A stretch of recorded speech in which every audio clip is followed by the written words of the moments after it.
एक जंगल में चिंटू नाम का एक नटखट बंदर रहता था। उसे दिन भर मस्ती करना, पेड़ों से लटकना और केले खाना बहुत पसंद था। लेकिन एक दिन केले खत्म हो गए और चिंटू परेशान हो गया। अगर मुझे केले नहीं मिले तो मैं क्या खाऊंगा? तभी उसे पेड़ के नीचे एक चमकता हुआ सुनहरा केला दिखा। जैसे ही उसने उसे उठाया, केला बोलने लगा, अरे धीरे, मैं कोई आम केला नहीं हूँ, मैं जादू केला हूँ।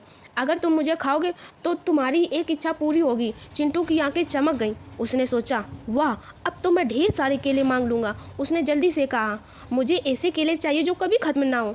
जादू केले ने हंसते हुए कहा, ठीक है, लेकिन ध्यान रखना, लोभ मत करना।